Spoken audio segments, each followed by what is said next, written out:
मेरे प्यारे बच्चों, आज का डिस्कशन स्टार्ट करते हैं विंस्टन चर्चिल के बहुत ही प्यारे कोट के साथ। विंस्टन चर्चिल कहते हैं the price of greatness is responsibility. तो मेरे प्यारे बच्चों, क्या मतलब है इसका? मतलब सिंपल है, greatness comes with responsibility, greatness comes with duty. हम बेसिकली ग्रेटनेस का मतलब समझते क्या है? हम समझते हैं ग्रेटनेस क्या है, हमारे पास पावर है। ग्रेटनेस क्या है, हम सक्सेसफुल हैं। ग्रेटनेस क्या है, हमें लोग जानते हैं। ये सब जो सिनोनियम्स हम ग्रेटनेस के साथ अटैच करते हैं, एक्चुअल में ये क्या है?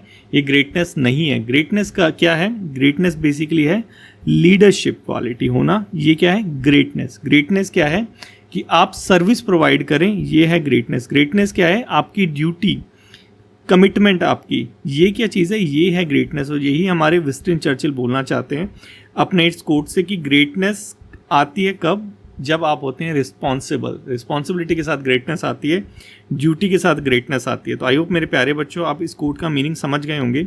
लेकिन आप सोच रहे होंगे कि सर ये कोट हम क्यों पढ़ रहे हैं, हम तो जियोपॉलिटिकल विजन के बारे में पढ़ रहे हैं। तो देखो, इंडिया जो है जियोपॉलिटिकली ग्लोबल लीडर बनना चाहता है। क्या बनना चाहता है? ग्लोबल लीडर बनना चाहता है। तो ग्लोबल लीडर बनने के लिए मतलब ग्रेट बनना चाहता है। ग्रेट बनने के लिए उसे क्या करना पड़ेगा? रिस्पॉन्सिबल होना पड़ेगा। तो क्या कहने का मतलब ये है कि इंडिया रिस्पॉन्सिबल नहीं है? नहीं, ये नहीं है। जो मतलब है वो अब ये देखेंगे हमारा जब हम अपने डेली डिस्पैच डिस्कशन के अंदर एंटर करेंगे। जियोपॉलिटिकल विजन, देखो हमारे CAPF एग्ज़ाम के लिए, हमारा जो CAPF हमारा प्यारा सा UPSC का एग्ज़ाम है CAPF, इसके लिए ये जियोपॉलिटिक्स हो गई, ये सारी चीज़ें बहुत इंपॉर्टेंट है। चाहे इंडो चाइना रिलेशन आए, चाहे इंडियो बांग्लादेश रिलेशन आए, चाहे इंडिया म्यांमार रिलेशन आए, और ये सारी चीज़ें आती रहती हैं, आपको भी पता है। इन सब चीज़ों में जो आज का हमारा एडिटोरियल है, इसमें as a folder point use होगा। ठीक है, तो आपका जो एस्से है मल्टी डायमेंशनल बनाने के लिए ये सारी जो नॉलेज है आपके अंदर होनी चाहिए। और आपको पता भी है कि आपका जो एग्जामिनर है आपसे चाहता क्या है कि आपकी जो नॉलेज है वो मल्टी डायमेंशनल हो। तो चलो डिस्कस करते हैं, लेकिन उससे पहले देख लेते हैं हमारा उद्देश्य क्या है। हमारा उद्देश्य है, हिमंत्रा CF का उद्देश्य क्या है? अपने नॉलेज पूल को बढ़ाना। सिर्फ एक उद्देश्य है और कुछ उद्देश्य नहीं है, सिर्फ अपने नॉलेज पूल को बढ़ाना, और वही हम करते आ रहे हैं। और आई होप कि आपको बहुत ज़्यादा फ़ायदा होता होगा डेली डिस्पैच डिस्कशन से। चलो डिस्कस करते हैं, और तो थोड़ा सा लेट हो जाता है लेकिन अच्छा डिस्कशन करते हैं। चलो देखो, इंडिया, आपको पता है कि इंडिया अभी की बात नहीं है। इंडिया जो है हिस्टोरिकली मतलब पहले से जो है रीजन में जो इश्यूज़ होते थे इंडिया के साथ, उसके अंदर वो पार्टिसिपेट करता आया है। जैसे थोड़ा सा देख लेते हैं। जैसे कि आपको पता है इंडिया ने जो रीजनल हमारे कन्फ्लिक्ट थे, जैसे बांग्लादेश लिबरेशन वॉर 1971 के अंदर, बांग्लादेश के अंदर जो बांग्लादेश 1971 वॉर के बाद जो है बांग्लादेश जो है ईस्ट पाकिस्तान से बांग्लादेश एक इंडिपेंडेंट नेशन बन गया था।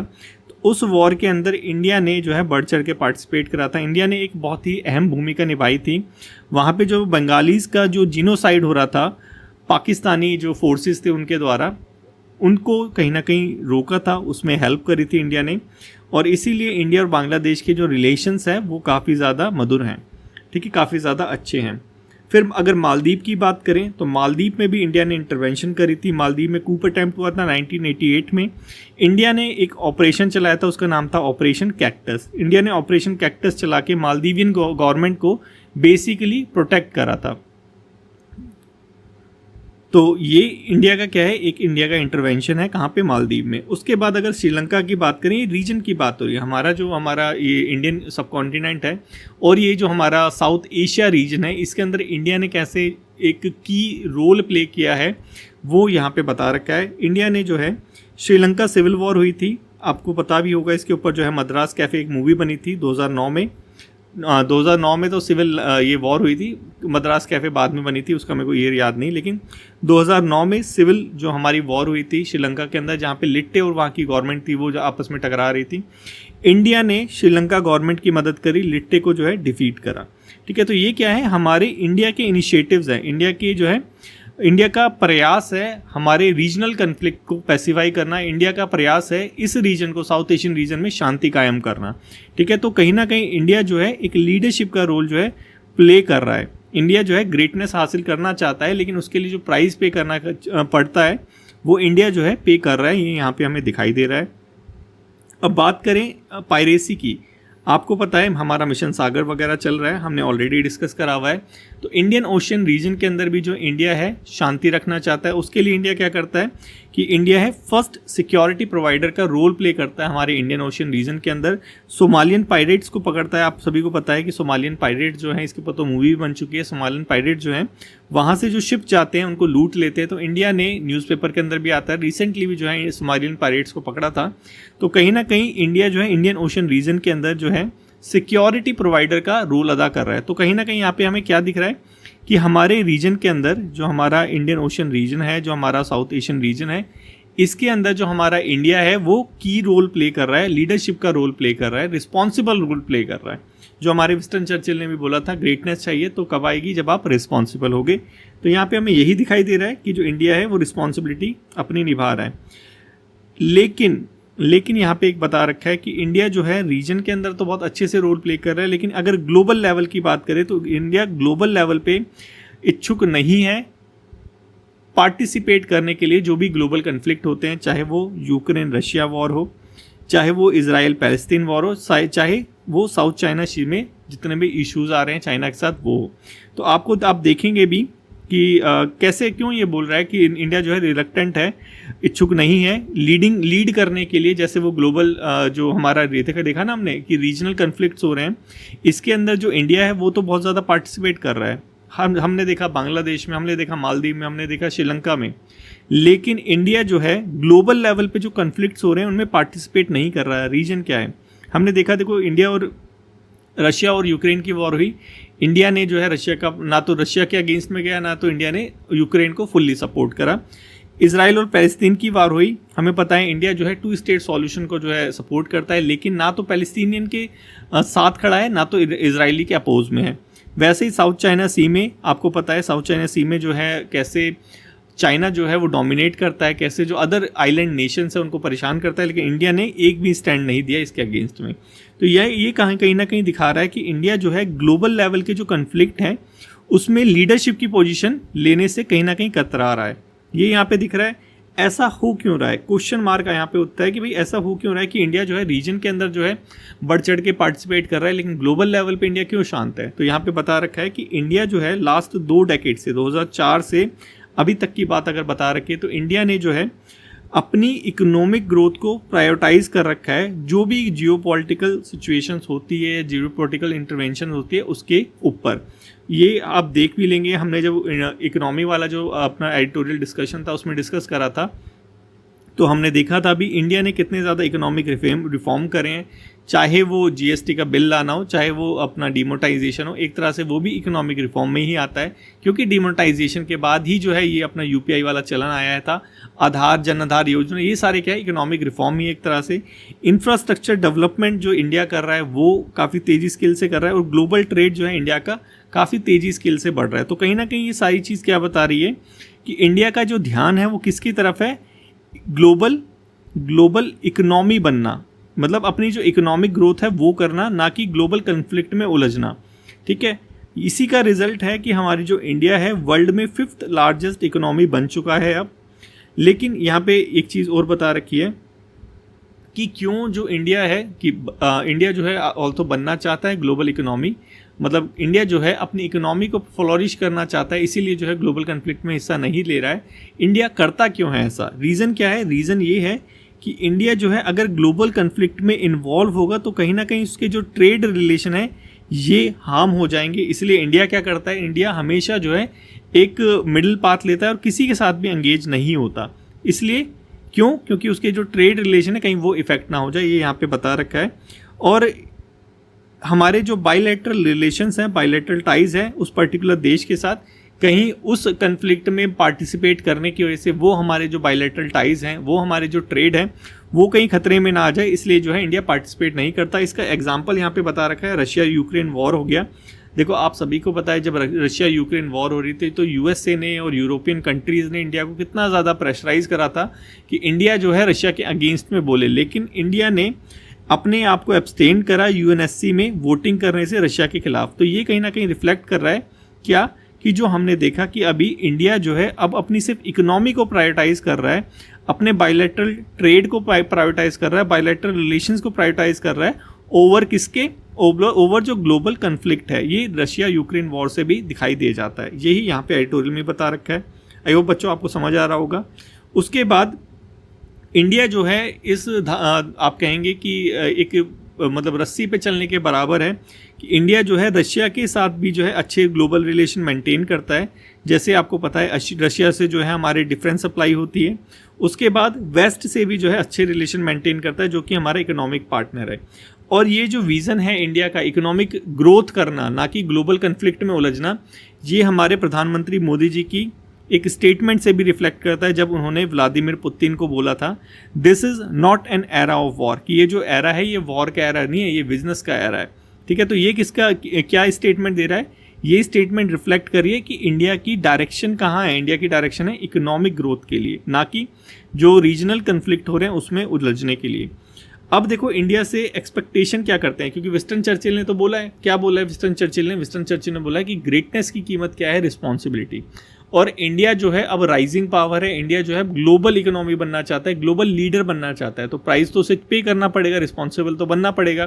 तो वो क्या चीज़ है वो यहाँ पे बता रखी है। देखो हिस्टोरिकली अगर देखें, अगर आज़ादी से पहले की बात देखें, आज़ादी के टाइम की देखें, तो उस टाइम में इंडिया जो था वो नाम में लीडरशिप था, नॉन अलाइनमेंट मूवमेंट। ठीक है, और अब जो एरा चल रहा है ये है मल्टीपल अलाइनमेंट का, और इसी का रिजल्ट है कि इंडिया जो है बैलेंसिंग टाइज कर रहा है, रशिया के साथ भी एंगेज है, चाइना के साथ भी एंगेज है, वेस्ट के साथ भी एंगेज है, यूएसए के साथ भी एंगेज है। तो ये सारी चीज़ें क्या हैं? ये सारी चीज़ें दिखा रही है इंडिया कैसे मल्टीपल अलाइन हो रहा है और कैसे अपने रिलेशन को बैलेंस्ड रिलेशन बना रहा है। ठीक है, इंडिया अगर मेजर ग्लोबल पावर बनना चाहता है तो इंडिया को क्या क्या करना पड़ेगा ये यहाँ पे बता रखा है। देखो सबसे पहले तो प्रोएक्टिव रोल जो है ग्लोबल पीस एफर्ट के अंदर प्ले करना पड़ेगा, जो कि इंडिया नहीं करता। इंडिया जो है किसी की भी साइड नहीं लेता, ना तो रशिया की साइड लेता, ना तो यूक्रेन की साइड लेता। तो यहाँ पे बेसिकली यही बता रखा है कि इंडिया को कहीं ना कहीं एक एक्टिव रोल प्ले करने की ज़रूरत है, ना कि ये पैसिव रोल प्ले करने की ज़रूरत है ग्लोबल पीस एफर्ट के अंदर।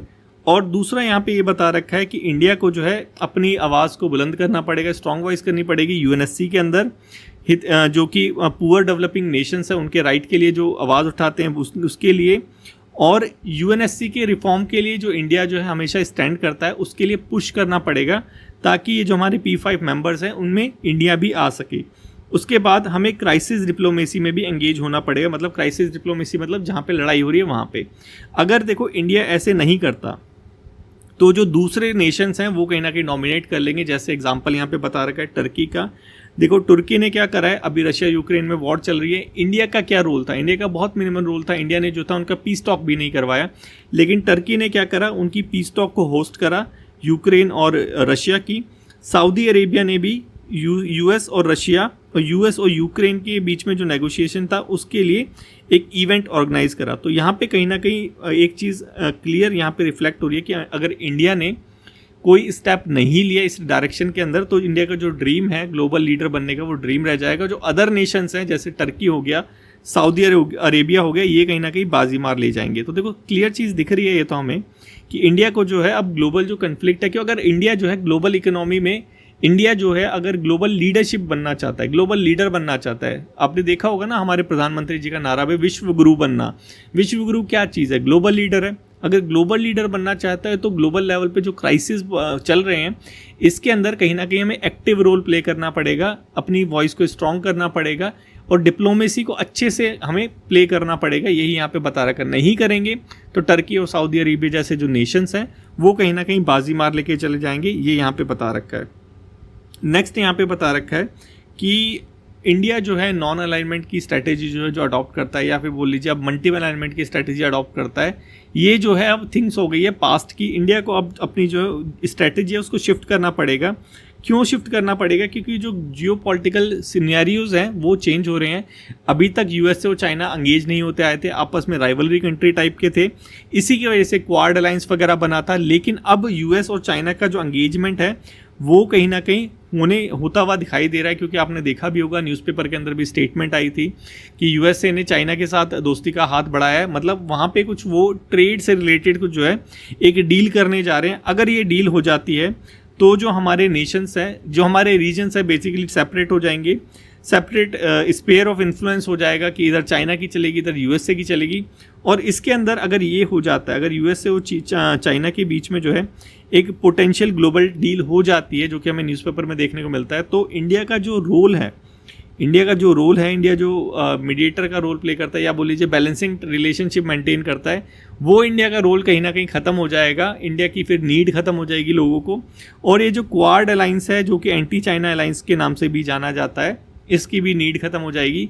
तो कहीं ना कहीं इंडिया का जो इन्फ्लुएंस है वो वीक हो जाएगा, ये यहाँ पे बता रखा है। ठीक है, और क्या क्या चैलेंजेस है इंडिया के ऊपर? देखो, इंडिया का चैलेंजेस है चाइना। ठीक है, चाइना का जैसे जैसे इन्फ्लुएंस बढ़ रहा है इंडियन ओशन रीजन के अंदर, एशिया के अंदर, उसके बेल्ट एंड रोड इनिशिएटिव के थ्रू, तो उसकी वजह से इंडिया को एक डेंजर, या कह लीजिए इंडिया को एक चैलेंज फेस करना पड़ रहा है। उसकी वजह से उसके अलावा इंडिया का जो ट्रेड डेफिसिट है, ट्रेड डेफिसिट आपको पता होगा, मैंने बताया भी था। ट्रेड डेफिसिट क्या होता है कि जो अगर हम इंपोर्ट करते हैं, एक्सपोर्ट करते हैं, उसमें हम इंपोर्ट ज़्यादा कर रहे हैं, एक्सपोर्ट कम कर रहे हैं, वो चीज़ चाइना के साथ हो रही है। तो चाइना के साथ जो हमारे ट्रेड डेफिसिट है वो ज़्यादा हो रहे हैं। यूएसए की बात करें तो यूएसए भी अब इनवर्ड लुकिंग होता जा रहा है, क्योंकि यूएसए ने भी बोला था क्या कि अमेरिका फर्स्ट पॉलिसी को अडॉप्ट कर रहा है। तो कहीं ना कहीं यूएसए अपने बारे में सोच रहा है इस ट्रंप 2.0 की प्रेसिडेंसी के अंदर। तो कहीं ना कहीं ये सारी चीज़ें जो हो रही हैं, ठीक है, ये इंडिया का जो रोल है वो कहीं ना कहीं एक तरह से रिड्यूस कर रही है। एक तरह से इंडिया का जो इन्फ्लुएंस है, इंडिया की जो इमेज है ग्लोबल लेवल पे, उसको रिड्यूस कर रही है। ये साफ साफ हमें दिखाई दे रहा है। और ये दिखाई दिया था कब हमें? जब अफगानिस्तान की ट्रायोका प्लस टॉक हुई थी। अफगानिस्तान में आपको पता ही है, हमने ये एडिटोरियल भी डिस्कस कर रहा था कि अफगानिस्तान के अंदर जो तालिबानियों का रूल था, तब उस टाइम पे जब डेमोक्रेटिक वहाँ पे जो है करज़ई की गवर्नमेंट थी, शायद करज़ई थे जो प्रेसिडेंट थे, हामिद करज़ई की जब गवर्नमेंट थी, तो उस टाइम में जो तालिबानी और इन सब के बीच में एग्रीमेंट्स वगैरह हो रहे थे, मीटिंग वगैरह होती, तो यूएसए ने, रशिया ने, चाइना ने, पाकिस्तान ने एक टॉक करी थी जिसके अंदर इंडिया को एक्सक्लूड कर दिया था। और ये न्यूज़पेपर के अंदर भी बहुत ज़्यादा आया था उस टाइम पे। और ये कहीं ना कहीं रिफ्लेक्ट कर रहा है क्या कि इंडिया का जो रोल है अब वो निगलिजेंस जैसा होता जा रहा है, रिड्यूस होता जा रहा है। जो ग्लोबल लेवल के इश्यूज होते हैं, जो मेजर ग्लोबल लेवल के डिसीजन होते हैं, इंडिया को कहीं ना कहीं साइडलाइन कर दिया जाता है। क्यों? क्योंकि इंडिया की स्ट्रेटजी, इंडिया की पॉलिसी की वजह से। ठीक है, क्योंकि इंडिया जो है ग्लोबल कॉन्फ्लिक्ट में जो है एक्टिव रोल प्ले नहीं करता, इसीलिए यहाँ पे यही चीज़ बता रखी है। ठीक है, इस एडिटोरियल में बेसिकली ये बता रखा है। उसके बाद इंडिया को करने की क्या ज़रूरत है? अगर इंडिया को है, अगर विश्व गुरु बनना है, ग्लोबल लीडर बनना है, तो इंडिया को क्या चीज़ करने की ज़रूरत है? ये तो हमने देख लिया कि क्या क्या रोल जो हो रहे हैं वो हो रहे हैं। इंडिया को क्या करने की ज़रूरत है? देखो, हमें एक अपनी रीजनल स्ट्रेटजी बनाने की ज़रूरत है। रीजनल स्ट्रेटजी मतलब कि जो बायलैटरल रिलेशन हम हो रहे हैं हमारे, जो अदर कंट्रीज़ के साथ, चाहे वो श्रीलंका हो गया, म्यांमार हो गया, और जितने भी नेपाल हो गए, ये सारी जो कंट्री, इनके साथ हम जो बायलैटरल टाइज मेंटेन कर रहे हैं, हमें बायलैटरल से आगे बढ़ के रीजनल लेवल पे सोचने की ज़रूरत है। तो अपनी स्ट्रेटजी को बोल्ड करने की ज़रूरत है। प्लस इसके साथ जो यूरोपियन कंट्रीज़ हो गई, इनके साथ जो अपने हमारी जो टाइज़ हैं उसको स्ट्रेंथन करने की ज़रूरत है। क्योंकि यूरोपियन कंट्रीज़, चाइना हो गया, रशिया हो गया, इनका जो इन्फ्लुएंस हो रहा है, इनकी वजह से जो टेंशन क्रिएट हो रही है, तो ये जो यूरोपियन कंट्रीज़ हैं, ये कहीं ना कहीं अपनी जो एंगेजमेंट है वो ज़्यादा बढ़ा रही है। तो इंडिया को ये मौका नहीं छोड़ना चाहिए, यूरोपियन कंट्री के साथ अपना एंगेज होना चाहिए। और इंडिया को क्या करना चाहिए? जैसे यूएसए पता है टैरिफ वगैरह लगा रहा है, इससे क्या हो रहा है कि हमारा जो माल है यूएसए में जो है महंगा हो जाता है, हमारा जो है कॉम्पिटिटिवनेस ख़त्म हो जाता है। तो इंडिया को अपनी इकोनॉमी को बूस्ट करना चाहिए, अपने कॉम्पिटिटिवनेस को बूस्ट करना चाहिए, ताकि यूएसए में ये जो टैरिफ वगैरह का ये जो सिनेरियो चल रहा है, ट्रेड बैरियर्स वगैरह लगा रहे हैं, इनका इंडिया पे असर ना पड़े। ठीक है, देखो पास्ट में भी ऐसा हुआ है कि हमारे पास अपॉर्चुनिटीज़ थी, लेकिन इंडिया ने उस अपॉर्चुनिटी को ज्वाइन नहीं करा। जैसे आरसीपी हो गया, ठीक है, आरसीपी पे इंडिया के पास अपॉर्चुनिटी आई थी कि अपनी जो अपने प्रोडक्ट्स से अपनी मार्केट को एक्सपांड करे इस ग्रुप को ज्वाइन करके, लेकिन क्योंकि इंडिया की कॉम्पिटिटिवनेस नहीं थी, इंडिया का जो माल था वो महंगा था और इन कंट्रियों में माल सस्ता था। अगर इंडिया ज्वाइन करता तो वहाँ से इंडिया में माल आ जाता, इंडिया से माल बाहर नहीं जाता। तो इंडिया को कहीं ना कहीं अपने अंदर की जो इंडस्ट्री है, मैन्युफैक्चरिंग सेक्टर है, उसको बोल्ड करने की ज़रूरत है। और इंडिया कर भी रहा है। मेक इन इंडिया इनिशिएटिव हो गया, स्टार्टअप इनिशिएटिव हो गया, ये सारे इनिशिएटिव उसी डायरेक्शन में प्रयास है। हमारा प्रोडक्शन लिंक इंसेंटिव हो गया, ये सारा उसी डायरेक्शन में हमारे प्रयास है। और इंडिया को देखो यहाँ पे भी बता रखा है कि अगर ये सारी चीज़ें हुई थी, इसी ने हमारा जो रीजनल टाइज थी वो सारी वीक कर दी थी। उसके अलावा India being proactive in conflict doesn't mean, देखो यहाँ पे बता रखा है एक चीज़ और कि प्रोएक्टिव रोल ये हम बात कर रहे हैं स्टार्टिंग से। यहाँ पे बता रखा है कि प्रोएक्टिव रोल प्ले करना इन ग्लोबल कन्फ्लिक्ट के अंदर, ये इसका मतलब ये नहीं है कि हम मीडिएटर का रोल प्ले कर रहे हैं। इसका मतलब ये है कि हम ग्लोबल पीस और सिक्योरिटी की डायरेक्शन में कदम बढ़ा रहे हैं। और आपको पता होगा कि हमारा जो नॉन अलाइनमेंट मूवमेंट था, इसके अंदर भी इंडिया जो था एकदम न्यूट्रल नहीं बैठा था, एकदम शांत नहीं बैठा था, मतलब कि जो सही था उस डायरेक्शन में इंडिया ने अपने कदम उठाए थे नॉन अलाइनमेंट मूवमेंट के अंदर भी। तो वही चीज़ यहाँ पे बता रखी है कि हमें प्रोएक्टिव रोल प्ले करना है, और प्ले करना है कैसे, कि ग्लोबल पीस आए, ग्लोबल सिक्योरिटी आए। और ऐसा है क्या कि इंडिया ने कभी करा हो? बिल्कुल, इंडिया ने कोरियन वॉर के अंदर करा था। देखो यहाँ पे ये भी बता रखा है कि इंडिया ने जो है न्यूट्रल रिलेशन रिपार्टीशन कमीशन, जो साउथ कोरिया और नॉर्थ कोरिया के बीच में जब वॉर हो रही थी, तो इंडिया ने इसको चेयर करा था। और चेयर करने के बाद, चेयर करा था मतलब उसका हेड था मीटिंग का, नेगोशिएशन करा और वहाँ पे एक की रोल प्ले करा। तो ऐसे ही जो रोल जैसे कोरियन वॉर के अंदर इंडिया ने प्ले करा था, ऐसे ही रोल उसी तरह से इंडिया को, और अगर अपनी छवि बनानी है ग्लोबल लीडर की, विश्वगुरु बनना है, तो इसी तरह से इंडिया को प्रोएक्टिव रोल प्ले करना पड़ेगा। प्रोएक्टिव रोल किस लिए? मीडिएटर बनने के लिए नहीं, हमारे वर्ल्ड के अंदर पीस लाने के लिए, शांति लाने के लिए। और यही इंडिया का एम भी है विश्वगुरु बनने के साथ साथ। तो आई होप मेरे प्यारे बच्चों ये एडिटोरियल आपको समझ आ गया हो। काफ़ी कॉम्प्लिकेटेड था, काफ़ी लंबा था, काफ़ी सारी चीज़ें थी, लेकिन इम्पॉर्टेंट था। तो पेपर 2 के लिए ये क्वेश्चन है, ट्राई करो इसको लिखने का। और बच्चों ने लिखना चालू कर दिया, मेरे को बहुत अच्छा लगता है देख के कि आप जो है उस ग्रुप का यूज़ कर रहे हैं, उसमें लिख रहे हैं। आपके लिए ही बनाया गया है, आप उसे लिखिए और अपना प्रैक्टिस कीजिए। जितना लिखोगे उतना ज़्यादा आपकी राइटिंग जो है वो निखरेगी। ठीक है, तो लिखिए और अपनी नॉलेज को शेयर कीजिए, क्योंकि नॉलेज बांटने से बढ़ती है, अपने पास सिमट के रखने से नहीं बढ़ती। चलो नेक्स्ट चलते हैं, अर्थक्वेक। देखो अभी रिसेंटली जो है अब ये म्यांमार हो गया, यहाँ पे अर्थक्वेक आया था, म्यांमार, थाईलैंड वगैरह में, और काफ़ी ज़्यादा स्केल का आया था। 77 मैग्नीट्यूड का अर्थक्वेक आया था। जैसे आपको यहाँ पे फोटो में भी दिख रहा होगा कि कितना ज़्यादा जो है नुकसान हुआ है, कितना ज़्यादा जो यहाँ पे आपको ढेर दिख रहा है एक तरह से। तो ये क्या है? अर्थक्वेक की वजह से। अर्थक्वेक से रिलेटेड हम एक एडिटोरियल और डिस्कस कर चुके हैं, लेकिन वहाँ पे हमने कुछ और डिस्कस करा था। यहाँ पे जो बाकी चीज़ रह गई थी उसको भी डिस्कस कर लेते हैं, क्योंकि यहाँ पे एक चीज़ दिख रहा होगा कि पहले एक बार अर्थक्वेक का आया, उसके बाद दोबारा आया। ये लिख रखा है ना, it was followed minute later by 6.4 magnitude aftershock. तो ये जो दोबारे आया अर्थक्वेक, ये कैसा है? दो बार आते हैं क्या? चलो देख लेते हैं इसको, अर्थक्वेक को। देखो अर्थक्वेक के अंदर हमने 3 चीज़ देखी थी लास्ट टाइम, मेरे को याद है। एक हमने फोकस देखा था, फोकस या बोल लीजिए हाइपोसेंटर। एक हमने देखा था एपीसेंटर, और एक हमने देखा था आइसोसिमिक लाइन। देखो फोकस क्या होता है? जहाँ से जो हमारा अर्थक्वेक है, अर्थक्वेक के बहुत सारे रीजंस होते हैं, हमने लास्ट में देख लिया था, यहाँ पे मैं वो डिस्कस नहीं करूँगा। तो देखो यहाँ पे जहाँ से जो एनर्जी निकलती है, जिसकी वजह से कंपन पैदा होती है, उस पॉइंट को क्या कहते हैं? वो पॉइंट धरती के नीचे होता है, हमारे अर्थ के नीचे होता है। उस पॉइंट को हम कहते हैं क्या?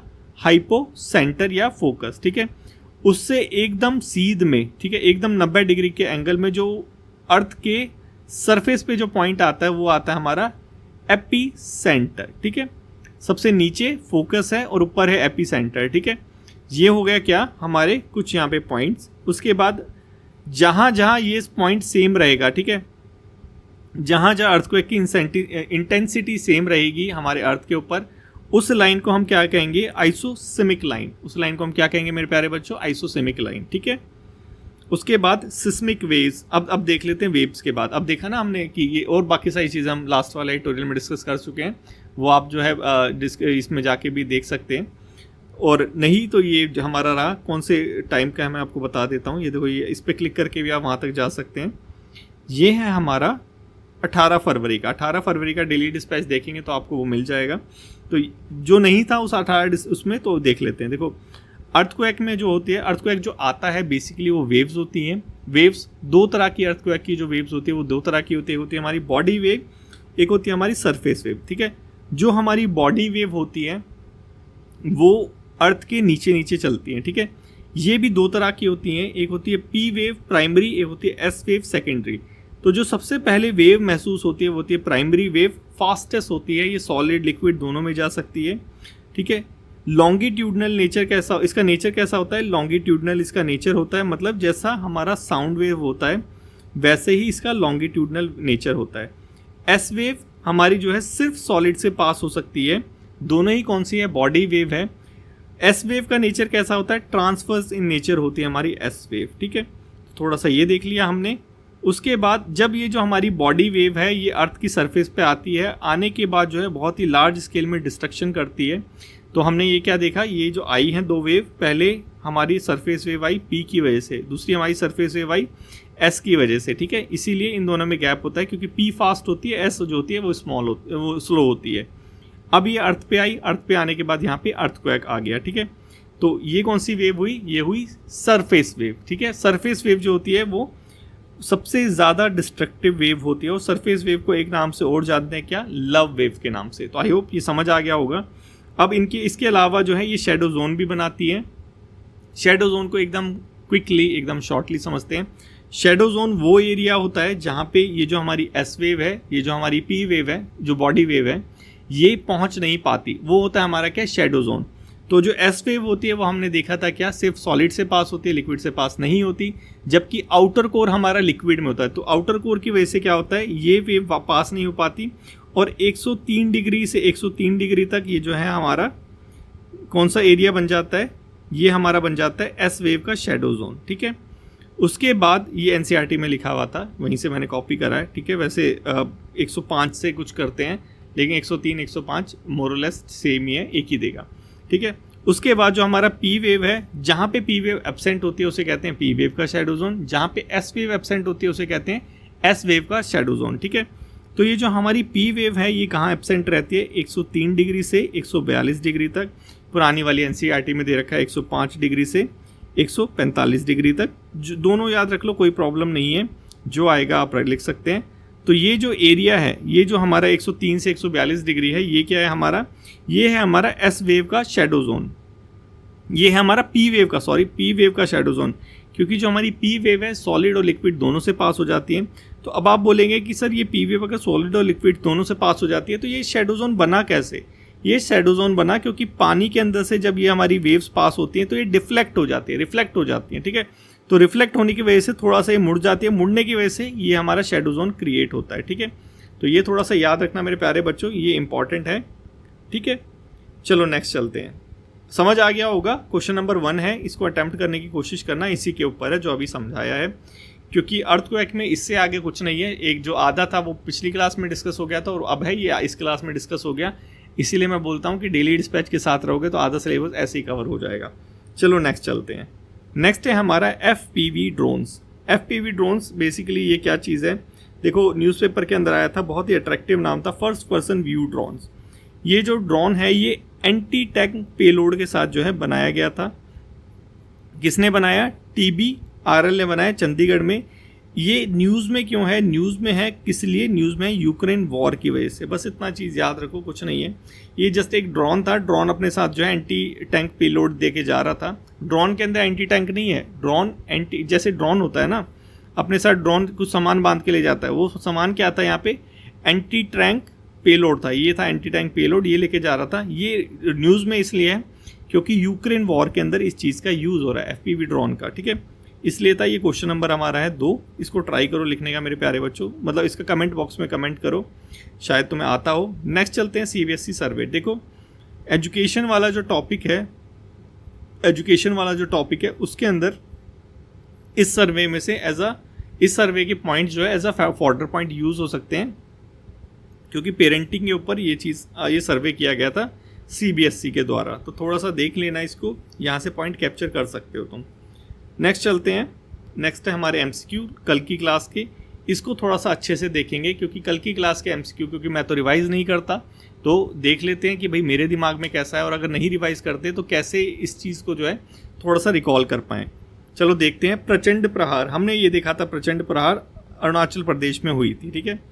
India recently conducted trial service थी, एयरफोर्स नेवी वगैरह सब थी। Prachand Prahar in the high altitude area Arunachal Pradesh. तो देखो जो की पॉइंट्स हैं उनको ऐसे कर लेना, ठीक है। ट्राई सर्विस थी, प्रचंड प्रहार अरुणाचल प्रदेश में हुई थी, सही है, पहला सही है। The motive of this exercise to prepare a potential conflict with China. देखो अरुणाचल प्रदेश में जो है बॉर्डर लगता है चाइना का, लेकिन ऑफिशियली प्रचंड प्रहार का ऐसा कोई मोटिव मैंने नहीं पढ़ा था, ठीक ठीक है, ऐसा कोई मोटिव मैंने नहीं पढ़ा था कि चाइना के अगेंस्ट में हो, तो दूसरा स्टेटमेंट गलत है, ए हमारा आंसर हो गया। नेक्स्ट देखते हैं नामिस। हमने देखा था नामिस नाग एंटी टैंक मिसाइल सिस्टम था, ठीक है। फायर एंड फॉरगेट था, हमने ये भी देखा था, याद आ रहा है मेरे को भी, आपको भी याद आ ही रहा होगा। उसके बाद डिफेंस मिनिस्ट्री है signed a contract worth rupees इतना, ये फिगर ना तो मुझे याद है ना आपको याद रहेगी, ठीक है। NAMIS will induced into the Indian air force for aerial warfare. देखो एरियल वारफेयर के लिए और एयरफोर्स इसको यूज़ करेगी, वो है हमारी एंटी टैंक मिसाइल। तो ये मेरे को थोड़ा सा गड़बड़ लग रहा है। तो तीसरा थोड़ा सा नहीं लग रहा मेरे को सही देखा जाए तो, क्योंकि शायद ये था हमारा नामिस था, ये इंडियन आर्मी के अंदर इंक्लूड किया गया था, तो क्योंकि एंटी टैंक है, एंटी टैंक मिसाइल है नाग, ठीक है। तो दो ये अपना तीनों ही गलत हो गए, तो हमारा ए आंसर यहाँ पे सही हो गया। शायद इंडियन आर्मी था ये, ऐसा हल्का हल्का याद आ रहा है, लेकिन इंडियन एयरफोर्स और एरियल वॉरफेयर के अंदर नामिस का यूज़ करना, ये तो टैंक है, कुछ मैच नहीं हो रहा, ठीक है। तो इसी के हिसाब पे मैंने ये गलत कर दिया, शायद मेरा भी गलत हो सकता है, लेकिन मुझे 100% ये यकीन है कि ये सही होगा। नेक्स्ट चलते हैं। ऐसे ही आपको करना है पेपर के अंदर, 100% तो आपके क्वेश्चन ये आपको याद नहीं रहेंगे। ऐसा तो होगा नहीं कि आप गए हो और वहाँ पे और आपको सारे ऑप्शन याद हैं, वहाँ पे आपको एलिमिनेशन सीखना ही पड़ेगा। तो एलिमिनेशन का अगर यूज़ करूँ तो ये हमारा तीसरा गलत हो जाता है, हमारा ए सही हो जाएगा। नेक्स्ट चलते हैं। Which of the following statement regarding the MSP, which of the following statement regarding the MSP in India are correct. Correct पूछा है MSP। MSP is announced by ministry of agriculture farm welfare. देखो हमने देखा था cabinet committee announce करती है, PM जिसको head करता है ना, वो कैबिनेट कमेटी थी। तो एक तो हमारा गलत हो गया, तो बाकी देखने की भी ज़रूरत नहीं है, 2 और 3 हमारे सही है। Government has approved 100% procurement of तूनबूर, हो सकता है। PM आशा योजना with support MSP government has extended till, ऐसा कुछ था, PM आशा योजना को एक्सटेंड कर दिया गया था, लेकिन जब पहला ही स्टेटमेंट गलत है तो बाकी हमारा आंसर तो हो गया B, ठीक है। तो ऐसे करके कुछ आपको जो है अटैम्प्ट करना है अपना पेपर। इसी मेथड से जो है आप 100% क्वेश्चन तक पहुंच सकते हो। 100% क्वेश्चन मतलब सही नहीं, 100% अटैम्प्ट करने तक पहुंच सकते हो, क्योंकि आपको सिर्फ उन्हीं क्वेश्चन को छोड़ना है मेरे प्यारे बच्चों, चाहे वो CAPF हो चाहे वो अदर एग्जाम हो, सिर्फ उन्हीं क्वेश्चन को छोड़ना जिसमें से चारों ऑप्शन में आपको कुछ भी नहीं पता हो। आपको जरा सा भी डाउट हो कि इसमें से 2 गलत हो गए, इसको तो अटैम्प्ट करना ही करना है। जिसमें आपको 50-50% का डाउट हो उसको अटैम्प्ट करना ही करना है। कभी भूल से भी मत सोचना कि जिसका 100% पेपर पता होगा, 100% आंसर पता होगा, उसको ही टिक करूँगा, वहाँ पे भूल करोगे, ठीक है। तो जहाँ पे 50% चांस हो उसमें चांस ले लेना। इवन जहाँ पे 25% भी तुम्हें लगता हो कि यार ये सही हो सकता है इन तीनों में से एक, तो वहाँ पे भी चांस लेना चाहो तो ले लेना, ठीक है। थोड़ा सा दिमाग का यूज़ करना हो जाएगा, ठीक है। चलो ठीक है मेरे प्यारे बच्चों, आज की डिस्कशन में बस इतना ही था। Thank you so much for today's discussion. अगर अच्छा लगा हो तो लाइक शेयर और कमेंट करना मत भूलना। वैसे काफ़ी रात हो चुकी है। चलो ठीक है, गुड नाइट।